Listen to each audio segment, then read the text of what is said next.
औज़ुबिल्लाहि बिस्मिल्लाहिर्रहमानिर्रहीम। तो आज की जो ओशा क्लास 7 है उसमें लास्ट टाइम हमारी जो क्लास हमने जो टॉपिक क्लोज किया था वो आपको याद होगा, हमने मैनुअल हैंडलिंग के बारे में सारी चीज़ें पढ़ी थी, है ना। उसके बाद जी हमने सर। लास्ट टॉपिक किया था अपना जिसमें चीज़ें थी जी, हाउसकीपिंग वगैरह सबका ध्यान जी रखना, सर। है ना। इन चीज़ों की हमने बात की थी, ठीक है। तो आज जो हम अगले टॉपिक्स करने जा रहे हैं इसमें सबसे पहले आता है जी कन्फाइंड स्पेस, ठीक है। तो कन्फाइंड स्पेस में एंट्री जो है, ये देखें कन्फाइंड स्पेस, पहले कन्फाइंड स्पेस होती क्या है मैं आपको थोड़ा उसके बारे में बता दूं। तो कन्फाइंड स्पेस जो है ना, ये किसी भी ऐसी जगह का नाम है जहाँ पे आपकी इंट्रेंस और एग्जिट जो है वो लिमिटेड हो, और वो एरिया जो है वो प्रॉपरली डिज़ाइन ना किया गया हो किसी के काम के लिए या किसी के गुजरने के लिए, ठीक है। ऐसा कोई एरिया जी ना सर। हो। मतलब ये टेम्परेरी तौर पे कोई काम करने की जगह हो सकती है, ठीक है, जहाँ पे लिमिटेड एक्सेस और इंट्रेंस हो। इसकी मुख्तलिफ डेफिनेशंस आ जाती हैं जिसमें आपको सम टाइम ये भी नज़र आता है कि जहाँ पे एक से ज़्यादा बंदों के काम करने की जगह ना हो। उसके अलावा सम टाइम ये भी कहा जाता है जिसका एग्जिट और इंट्रेंस जो है वो सिर्फ एक ही हो, ठीक है। और इसी तरह जो है मल्टीपल चीज़ें होती हैं। अब इसमें इसकी एग्जांपल कोड करूँ मैं आपके साथ, तो आपने वो देखा होगा, मेन होल देखा है ना, जो जी सर। ड्रेनेज में होते हैं, है ना, मेन होल बड़े बड़े। जी सर। हमारी जुबान में इसको आप बड़ा गटर भी कहते हो, है ना, पानी वाला जो होता है जी जी जी। अंडरग्राउंड, ऐसे जी ही। जी। और इसके अलावा एक्चुअली होते तो ये टैंक है या होदीज होदी कह सकते हैं आप इसको, है ना, बड़ी सारी जी वो सर। कह सकते हैं। या फिर आपने जो बड़े टैंकर्स देखे होंगे इनके अंदर काम करने के लिए, है ना, ये वो चीज़ें होती जी हैं, सर। सही है।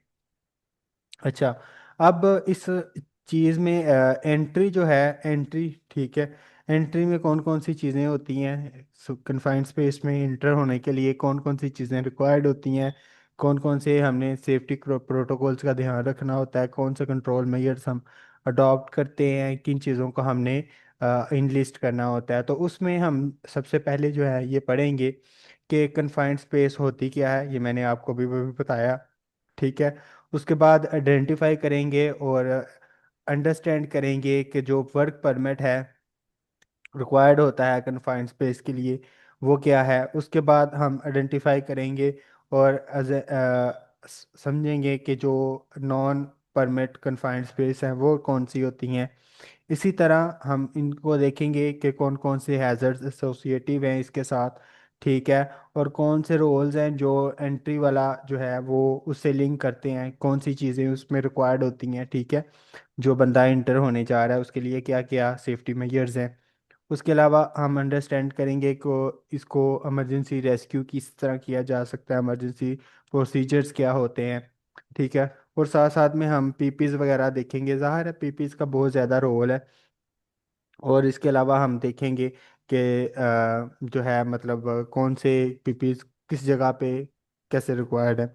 ये सारी चीज़ें हम इस कोर्स में लेके चलने जा रहे हैं, ठीक है। तो पहले मैं आपकी थोड़ी अंडरस्टैंडिंग डेवलप करने के लिए, जैसे मैं हमेशा करता होता हूँ, तो मैं इसको थोड़ा सा लेके चलता हूँ। अब देखें, जो कन्फाइंड स्पेस है ये मैंने आपके साथ उसकी बात की कि ये किसी भी जो ना ऐसी जगह को कहते हैं जो बंद हो, जिसके इंटर होने की और निकलने का सिर्फ एक ही रास्ता हो, या जहाँ पे कोई बंदे के फंस जाने का खतरा हो, ठीक है, इसको हम कहते हैं कन्फाइंड स्पेस। एग्जांपल मैंने आपके साथ में रखी, टैंकर हो सकते हैं, वैसल्स हो सकती हैं बड़ी बड़े, है अच्छा ना। अच्छा। और उसके अलावा जी मैंने जी। आपको मेन जी होल्स सर। जो हैं उनकी बात की, ठीक है। अब अगली चीज़ जो है इसमें करने वाली है कि कौन से जो है वर्क कन्फाइंड स्पेसेस कौन सी होती हैं जहाँ पे परमिट रिक्वायर्ड होता है और कौन सी होती है जहाँ पे परमिट रिक्वायर्ड नहीं होता, ठीक है। तो देखें, कन्फाइंड स्पेस जो है ना वो डिफरेंट टाइप्स की हो सकती है, ठीक है। कन्फाइंड स्पेस ऐसी भी हो सकती है जैसे ट्रेंच होती है अंडरग्राउंड, है ना। अंडरग्राउंड ट्रेंच का पता है आपको, वो बिजली के वायर्स के लिए अंडरग्राउंड पैप बड़े बड़े लगा देते हैं, है ना, नहीं आपने सर। देखे हैं। अच्छा ना, ये इस तरह प्रैक्टिस होती है कि सम जी टाइम जी जो जी। है पाइप्स वगैरह होते जी हैं ना, जी। जैसे गैस या उसके पेट्रोल वगैरह या किसी और भी चीज़ के पाइप हैं, वायर्स हैं, उनको अंडरग्राउंड ज़मीन में जो है एक बड़ी सारी नाली या मतलब वो इस तरह की बना के ज़मीन के अंदर से गुजारते हैं, ऊपर कवर किया होता है, ठीक है। तो इसको ट्रेंच कहा जाता है, ठीक है। इसके अलावा हमारे पास जो है और चीज़ें होती हैं इसी तरह कन्फाइंड स्पेस में, जी ठीक सर। है। जैसे कोई ऑयल टैंकर है बहुत बड़ा, तो एक्चुअली जो वर्क परमिट है ये क्या होता है, मैं यहाँ पे थोड़ा सा उसके बारे में भी आपको बता दूं ताकि थोड़ा आइडिया हो जाए कि किस तरह हमने इसको लिंक करना है। तो जो वर्क परमिट है ना, ये एक डॉक्यूमेंटेड परमिशन है जो हमें लेनी पड़ती है कोई भी ऐसा काम जो इसका हैज़र्ड हो, मतलब जो हैज़र्डियस काम हम करने जा रहे हों, उसके लिए हमें सेफ्टी डिपार्टमेंट से एक डॉक्यूमेंटेड परमिशन लेनी होती है। आप लिख के उसे इजाज़तनामा लेते हैं कि जी मैं ये काम करने लगा हूँ। इसमें अब ये है कि सेफ्टी ऑफिसर जो है या सेफ्टी डिपार्टमेंट जो है वो मेक श्योर करता है कि जितने भी एसोसिएटिव हैज़र्ड्स हैं वहाँ पे उनको क्लोज किया गया कि नहीं, कवर किया गया कि नहीं, और बाकी वो चीज़ों को देखता है कि कौन कौन सी मेन रिक्वायरमेंट्स हैं उस हैज़र्ड के रिलेटेड, ठीक है। तो इंडस्ट्रीज़ में कोई तकरीबन 5 तरह के, समटाइम ये कहा जाता है कि जैसे हमारी रामको है इसमें सिर्फ 2 तरह के, मैं ये कहता हूँ कि हमारे 5 तरह के जो है ना मेन मेन डिस्कस किए जाने वाले वर्क परमिट होते हैं। जिसमें हॉट वर्क होता है ऐसा का, जिसमें स्पार्किंग या वेल्डिंग वगैरह हो रही हो तो उसके लिए हॉट वर्क परमिट रिक्वायर्ड होता है। अगर कोई हमने मशीन खोलनी है, जैसे मतलब उसकी मेंटेनेंस वगैरह करनी है, स्पार्किंग ऐड नहीं है यानी कि वेल्डिंग या ग्राइंडिंग वगैरह का काम नहीं हो रहा, ठीक है, तो इसको हम कोल्ड वर्क जी कहते सर। हैं। इसी तरह हमारे पास जो होता है कन्फाइंड स्पेस का भी होता है, ठीक है, कन्फाइंड स्पेस वर्क परमिट भी होता है। हमारे पास वर्क एट हाइट का भी परमिट होता है, ठीक है, इलेक्ट्रिकल वर्क का भी परमिट होता है, ठीक है। तो ये डिफरेंट टाइप के हमारे पास परमिट होते हैं, ठीक है। तो अब यहाँ पे हम देखेंगे कौन कौन कौन सी स्पेसिस हैं जिनके लिए हमें परमिट रिक्वायर्ड होता है, ठीक हो गया जी।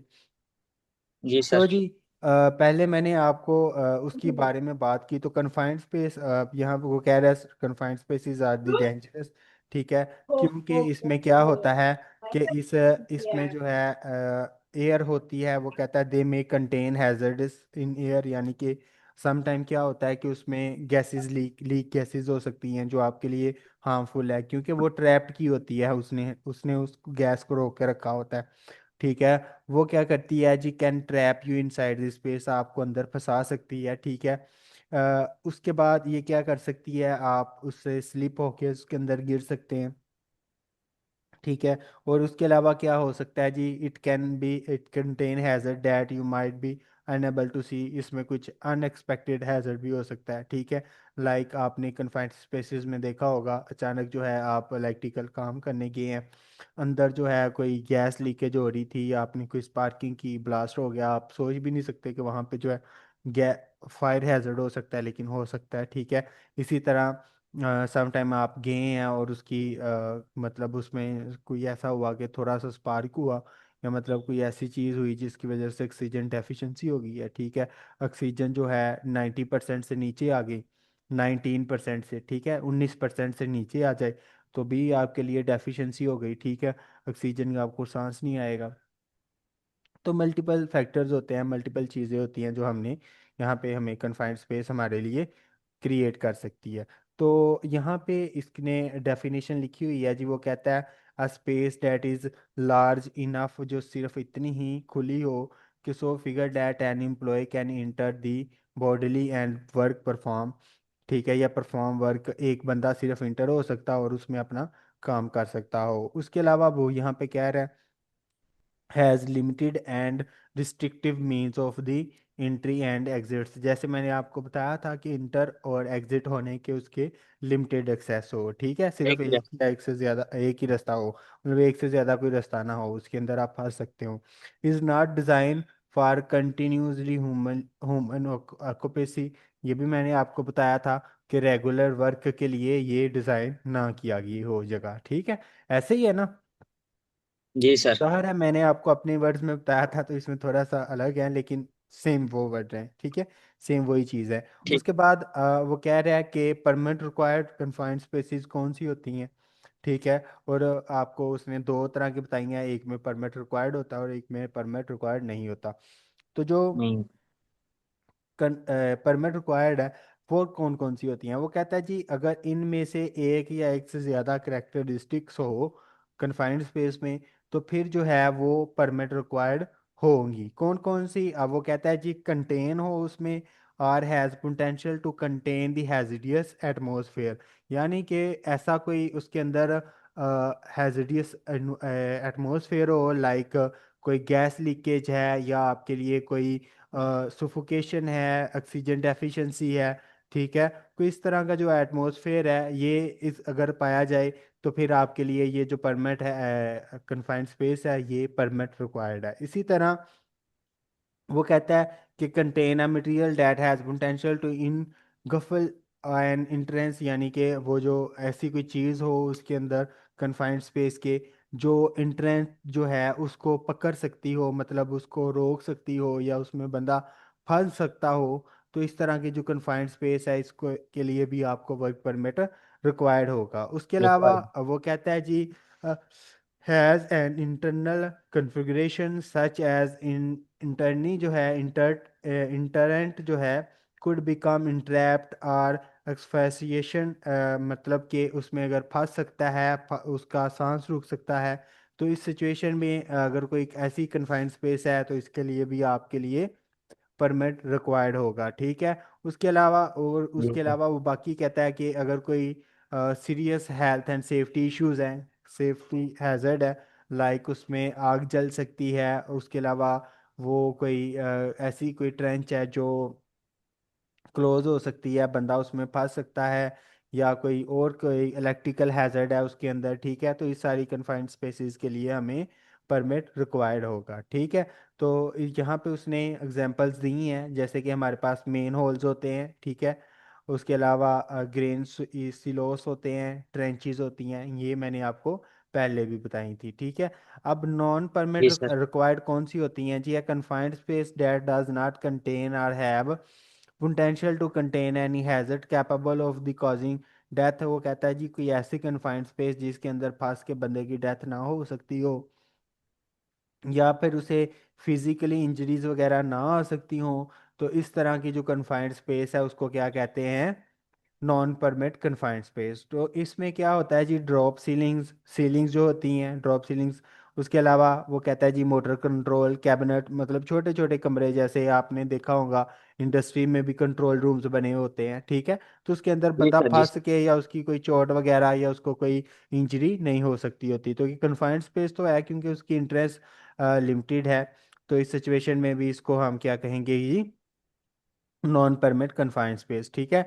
तो हम कन्फाइंड स्पेस की यहाँ पे कुछ एग्जांपल्स वो कोड का है, ठीक है। टैंक्स जो होते हैं, इसी तरह मेन होल्स हैं, बॉयलर्स हैं, फर्नेंसेस होती हैं, हमारे पास सीवर्स होते हैं, सिलोज होते हैं, हॉपर्स होते हैं।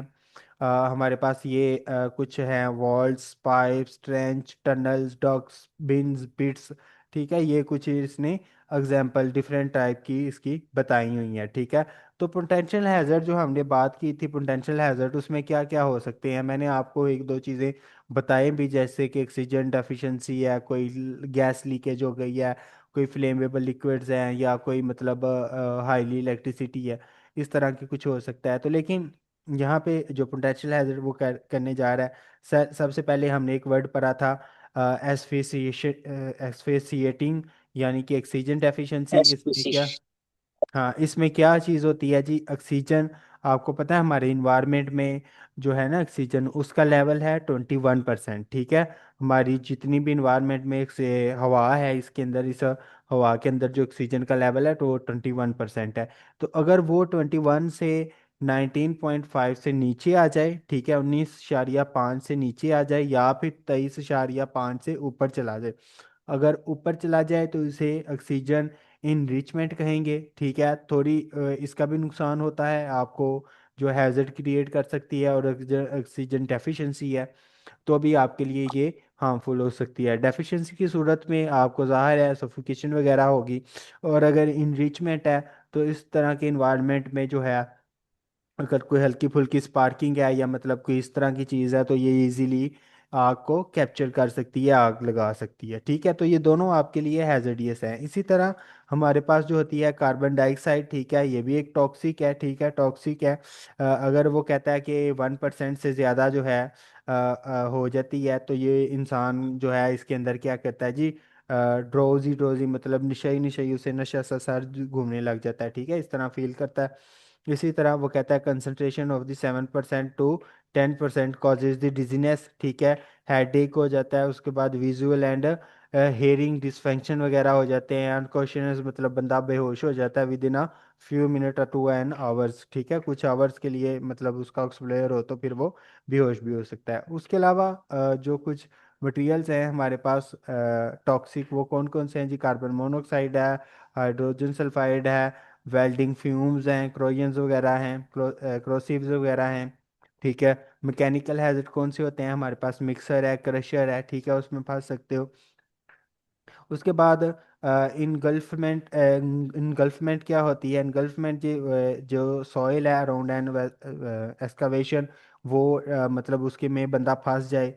ठीक है, या grain in the silos powered material, ठीक है, मटेरियल्स है इन दी बीन्स बीन्स में, वहाँ पे बंदा जो है इसमें फंस सकता है। ठीक है, अब ये देखें जी, हमारे पास पोटेंशियल हैजर्ड जो कन्फाइंड स्पेस में और तरह के होते हैं जो मैंने पहले आपके साथ डिस्कस किए थे। ठीक है, इलेक्ट्रिसिटी हो सकती है, फ्लेमेबल या कंबस्टिबल जो है मटेरियल्स हमारे पास, मीथेन गैस हो सकती है, हाइड्रोजन हो सकती है, एसिटिलीन हो सकती है, प्रोपेन हो सकती है, या गैसोलीन फ्यूम जैसे कि पेट्रोल वगैरह के फ्यूम्स हो सकते हैं हमारे पास। ठीक है, ऑक्सीजन डेफिशिएंसी क्या है जी? ऑक्सीजन डेफिशिएंसी मैंने आपको डिटेल में बता दी सारी चीज़ें। ठीक है, अब यहाँ पे एक टर्म आती है जिसे हम कहते हैं IDLH। ठीक है, IDLH जो है टर्म, इसका मतलब है immediate dangerous to life and health, यानी कि कुछ ऐसा जो आपके लिए फौरी तौर पे नुकसानदेह हो सकता है। इसमें मल्टीपल चीज़ें हो सकती हैं, जैसे कि कोई